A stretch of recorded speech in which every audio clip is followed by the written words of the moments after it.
안녕하세요. 5월 5일 목요일 마이드라에 오신 여러분들을 환영하고 축복합니다. 오늘은 어린이날입니다. 어린이의 가장 큰 특징은 꿈이 있다는 건데요. 여러분에게는 어떤 꿈이 있으신가요? 사랑하는 사람과 다시 만나는 꿈? 행복했던 그 순간으로 돌아가는 꿈? 또 미래에 어떤 멋진 일이 생길 거라는 꿈? 그런데 진짜 꿈을 꾸는 사람은 과거나 미래가 아닌 바로 지금 현실을 최선을 다해 행복으로 채워갑니다. 아이들의 웃음과 오늘만 살 것 같이 뛰어다니는 그 모습, 그것이 바로 우리에게 필요한 꿈이자 힘이 아닐까요? 오늘도 후회 없이 행복으로 채워가실 여러분들을 아이처럼 응원하는 마음을 담아 힘차게 마이드라를 시작해 보도록 하겠습니다. 자, 출발! 오늘은 레위기 10장입니다. 오늘 본문에서는 너무나 안타깝게도 아론의 두 아들인 나답과 아비후가 죽는 장면이 나옵니다. 먼저 이 땅에 자녀를 잃은 모든 부모님들을 주님의 이름으로 위로합니다. 자녀가 어렸건 나이가 많았건 관계없이 부모보다 더 빨리 세상을 떠나는 일을 경험하는 일이란 너무나 가슴이 아픈 일인데요. 문제는 그런 슬픔을 마음으로도 표현할 수 없는 상황들에 눌려 있었던 분들이에요. 이런저런 규범, 예의라고 하는 것, 그리고 사람들의 눈치를 보며 힘껏 아파 울 수 없었던 부모님들, 오늘은 어린이날을 맞이해서 마음껏 울고 또 마음껏 소리칠 수 있는 그런 시간과 자리가 되었으면 참 좋겠습니다.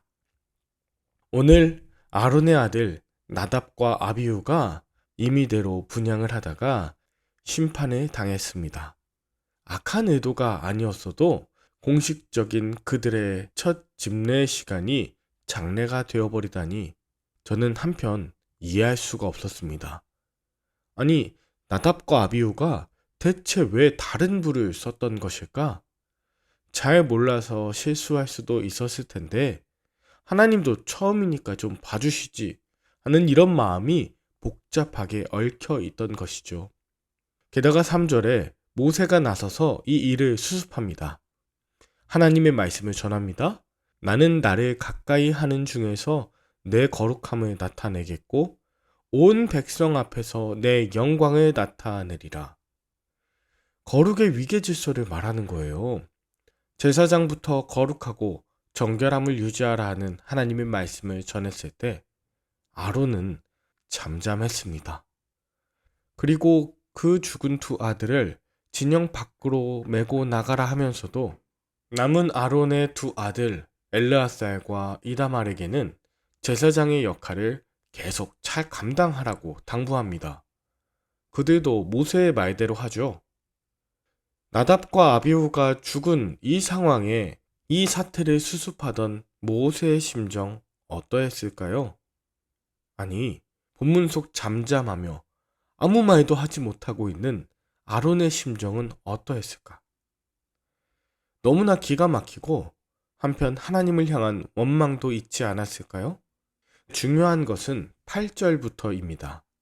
여호와께서 아론에게 말씀하여 이르시되, 여러분, 이것이 소망입니다. 보통 아론은 모세를 통해 하나님의 말씀을 전달받았습니다.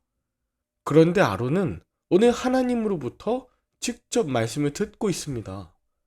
아마도 아론이 너무나 힘든 상황에 하나님께 기도한 것 아닐까.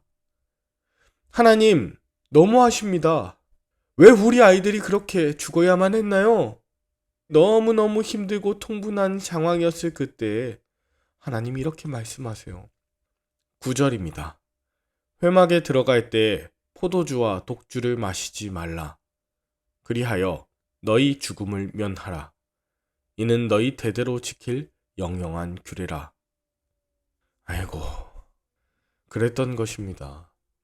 일주일간 제사장 위임식을 하고 이제 첫 제사를 드리며 나아가는 그 거룩한 순간에 아론의 아들 나답과 아비후가 포도주와 독주로 취해서 무엇이 여호와의 불인지도 분간을 못했던 상태였습니다.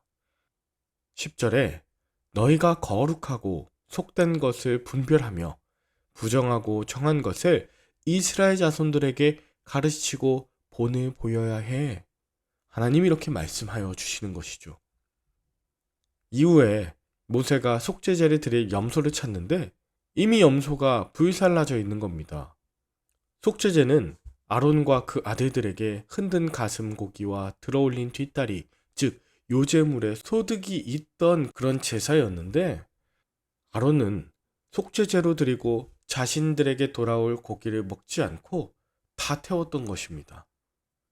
겉으로만 보면 규례를 어긴 것 같지만 그 아론의 마음에는 아들을 잃은 슬픔의 토로라기보다 제사장으로서의 책임을 통감하고 스스로의 철저한 회개가 있었던 것입니다. 그가 누릴 수 있는 그 권리, 그 고깃덩어리를 내려놓고 이 모든 일에 대하여 근신했던 것이죠. 사랑하는 말들아 식구 여러분, 하나님의 일을 잘 감당한다고 할 때 내가 못 먹고 내가 피해를 받고 고생하는 것 참을 수 있어도 가족들이 피해받는 건 정말로 힘든 일입니다.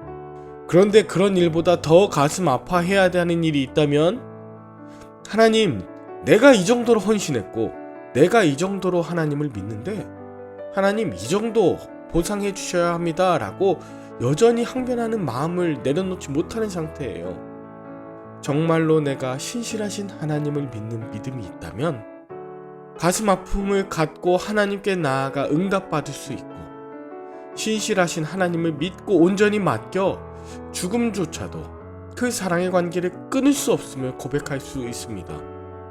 죽어도 살리시고 천국에서 다시 만나게 하시는 부활 소망을 가질 수 있습니다. 너무나 두렵고 떨리는 것은 여전히 나의 죄악과 판단에서 나오는 교만, 또 절망의 늪에 빠져 하나님의 신실하심과 위로와 사랑, 그리고 그 능력을 잊게 될까, 이것입니다. 사랑하는 자녀들을 비롯한 가족들을 잃은 상황들이 있다면 거기에서 멈추어 계시지 마시고 신실하신 하나님을 믿고 천국에서 다시 만날 믿음과 소망을 품고 이 땅에서 위로와 치유의 사명자로 온전히 살아갈 수 있게 되시는 저와 여러분들 될 수 있기를 간절히 축원합니다. 함께 기도할까요? 하나님 아버지, 이유를 알 수 없이 갑작스레 사랑하는 가족들이 세상을 떠날 때가 있었습니다. 때로 하나님이 원망스럽고 그 허전함에 아무런 말도 하지 못하고 아론처럼 잠잠해야 할 때도 있었습니다. 소심한 반항, 또 분노의 표현조차 쉽게 허락되지 않던 과거, 우리가 태울 것은 완전히 태우게 하시고 새로워질 것은 완전히 새로워지게 하여 주시옵소서. 그래서 지금이 끝이 아니라 회복시키시고 온전케 하실 내일과 영원을 바라보는 그런 모든 말들아 식구들 되게 하여 주시옵소서. 눈물이 변하여 샘물이 되고 또 치유의 강으로 오늘을 꿈처럼 바꾸어 주실 예수님의 이름으로 기도 올리옵나이다. 아멘.